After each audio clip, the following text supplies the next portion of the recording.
Did you know there are legal names to name a baby around the world? How the hell is that even possible? Hello, all you beautiful people. World's Okayest lawyer here, coming at you from vacation in New Hampshire, gearing up for the NASCAR race that's this Sunday at the New Hampshire Motor Speedway. All right, let's kick things off with a little bit of background. You might be wondering, why on earth would any country care about what you name your kid? Well, as it turns out, there are a few reasons. Governments often step in to prevent names that could cause a child undue harm or embarrassment, ensure that names are in line with cultural and linguistic norms, and sometimes to maintain public order. So let's take a look around the world and look at some of the most intriguing illegal names and the laws behind them. First stop, New Zealand. This country is famous for its stringent naming laws. The Registrar of Births, Deaths, and Marriages has a list of banned names that just keeps growing. Here are some names that are a definite no-go in New Zealand.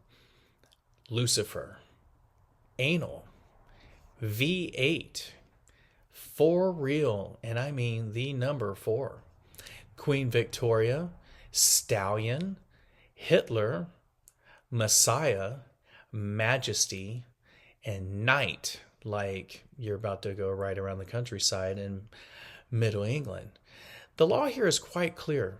Names that could cause offense are unreasonably long or resemble an official title or rank are not allowed. So New Zealanders, keep it simple and respectable. Heading over to Sweden, the land of IKEA and ABBA, we find another strict naming regime. Here you can't even name your child IKEA. By the way, Sweden's naming law of 1982 requires that name must not be offensive or unsuitable as a first name.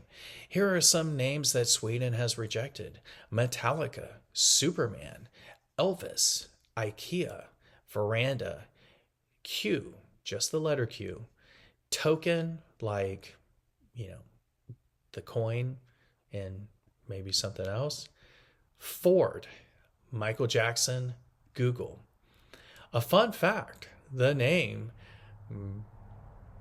that I'm just not going to even pronounce here, but it is spelt right here, was proposed as a protest against these laws. Needless to say, it was rejected. And when I was reading the law on this, on top of the rejection, the parents had to pay a fine. Over in Germany, the rules are just as tight. Names must indicate the gender of the child and cannot be a product or an object. Here are some names that Germans have had to forget about. Maddie, for a girl. Stompy, Osama bin Laden. Adolf Hitler, for obviously reasons there in Germany. Woodstock, gramophone. Anderson, which doesn't make any real sense. Tom Tom, Jihad, and McDonald. German officials take the naming process very seriously to avoid future embarrassment or misunderstanding for the child. Let's take a quick detour to Denmark. The Danish government actually has a pre-approved list of 7,000 names. If you want to name your child something not on this list, you need special permission. So here are some names that just won't cut it in the land of Hans Christian Andersen. Monkey, Pluto, Anus, Ashley, Jacob, Fee, Cot, Molly, for probably obvious reasons there, Beamer, and DK, the letters DK. The law is all about protecting children from potential ridicule. Now, if we head over to our friends in Portugal, we find another interesting case. Names must clearly indicate the gender and be full names, not nicknames. Here are some names banned in Portugal. Ronaldo, if not a full name like Cristiano Ronaldo. Roni, Nirvana, Viking, Jimmy, Rihanna, Sayonara, Tomas with an accent on the O, Robocop. In Portugal, it's all about cultural and linguistic alignment. In fact, if you are in Portugal and you give birth to a child, the naming convention has to be from the Portuguese government. So, for example, Philippe, like you had King Philippe, Phillipe, in Portugal is actually Fillipe. So, crossing over to France, we find that names that are deemed contrary to the child's best interest are prohibited.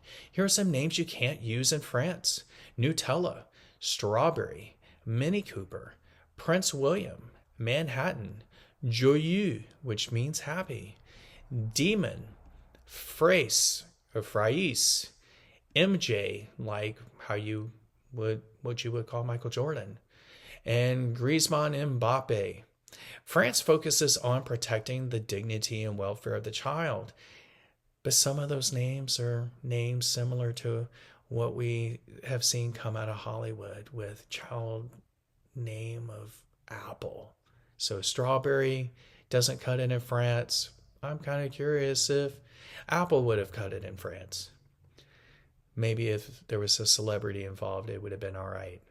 So let's visit Saudi Arabia. This country has a list of banned names based on religious, cultural, or political reasons. Here are some examples: Malak, which means angel; Linda, Alice, Maya, Abdul Nasser, which, if I recall correctly, Nasser was actually from Egypt and there's been problems with them. Benjamin, which is Benjamin, and probably too close to the Jewish spelling; Naren, Elaine, Amr, which means prince, and queen. Saudi Arabia's restrictions are often based on cultural sensitivities and religious considerations, as I previously kind of explained.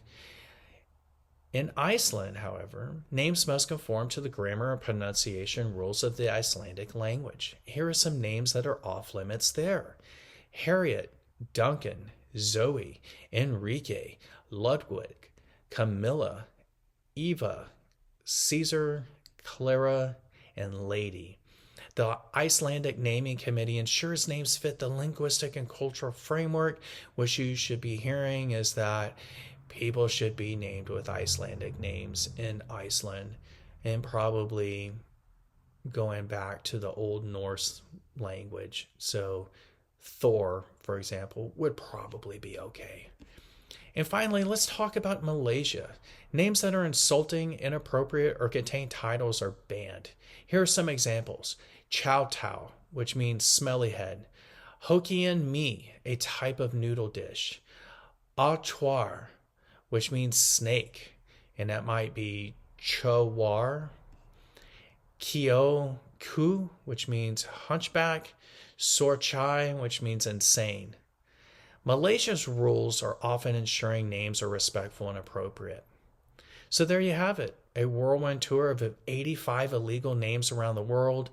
These laws might seem strange, but they're all about protecting the child and maintaining cultural norms. It's fascinating to see how different countries approach something as personal as a name. And as a side note, if you happen to be at the race here on Sunday, please message me and maybe we can grab a beer.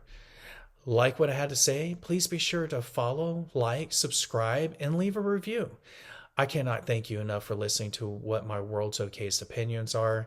Lastly, it costs $0 to be kind. It's the best money that you will ever spend. Until next time, beautiful people, peace.